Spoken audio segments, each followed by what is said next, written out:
मो ना सितुल ए racket movie रे मो ना आराध्या है। अफरटी मत मिलता मो जड़े भाई के मत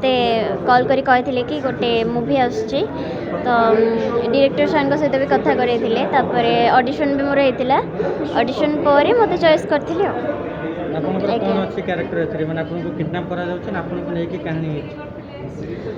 स्टोरी तो बहुत बढ़िया अच्छी माने गोटे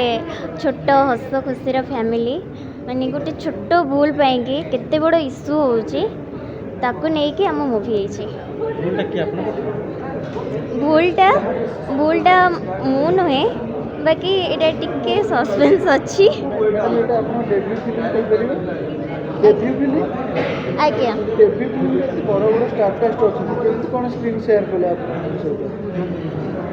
मते नम्रता मैम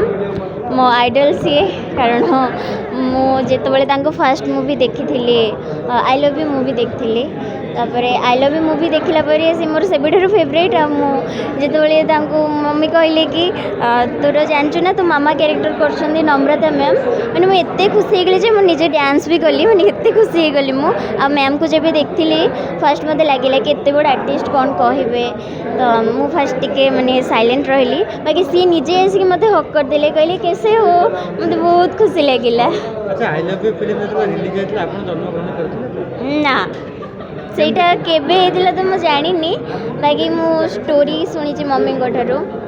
तापर तो गीत गुड़ा भी सब देखी मोर सब जो गीत मत बहुत पसंद जो लिरिक्स तो मन पड़नी बाकी टाइटल सॉन्गटा जो थाए सेटा मत बहुत मु कहबी सेटा मत बहुत पसंद।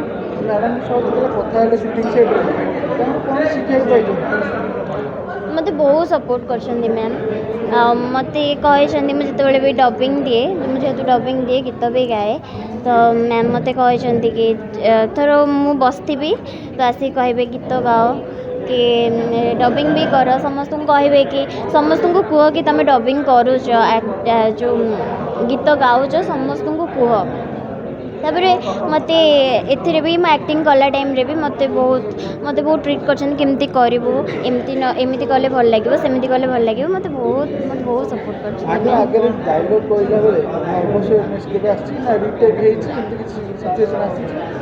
मत सेमती केबे भी फील करिया को देना नर्भस मुझे कारण मत सी केबे गोटे आर्टिस्ट भाया देखी ना सब मत निज झील भाया ही ट्रीट कर तो मत केबे भी नर्भस है फिल्म इंडस्ट्री को लेकिन मोर गोटे भल एक्ट्रेस ही हबार अच्छी नुहे जे कह कि हिरोइन भी ये सब जहाँ भाग्य थी मोर गोटे भल एक्ट्रेस ही हबार अच्छी। डॉक्टरटा हेबी बाकी एटा साइड रे ही रहिबो कारण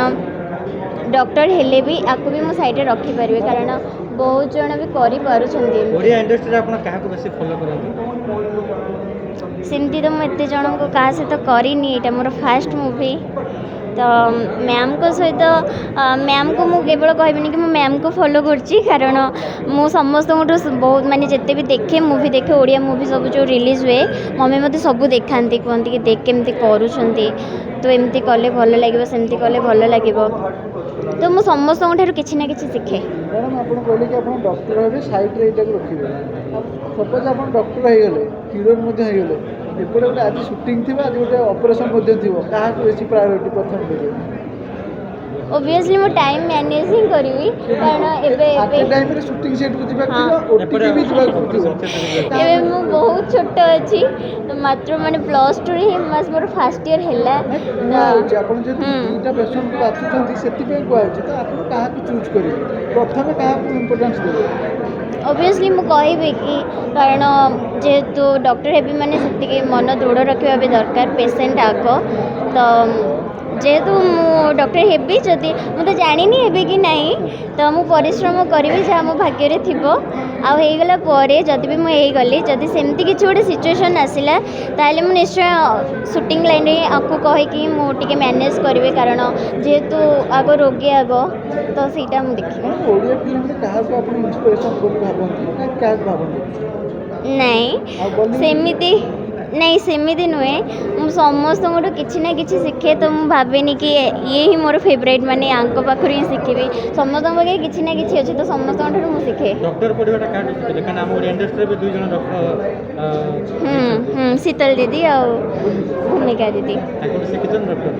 ना डॉक्टर से नुहे बाकी मत जार भी किसी गोटे देह खराब हुए कि कौन हुए मोर छोट बड़ू इच्छा अच्छी आ मत भी जड़े डॉक्टर झील कर डॉक्टर देवाशीष जेठी तो झील कर जेहेतु तांकर भी गोटे इच्छा मो झी निश्चय गोटे डॉक्टर हम तो आउ भी माने केवल तांको इच्छा नुहे मोर भी गोटे इच्छा जो मु रोगी सेवा करी तो से फिल्म आसूची तो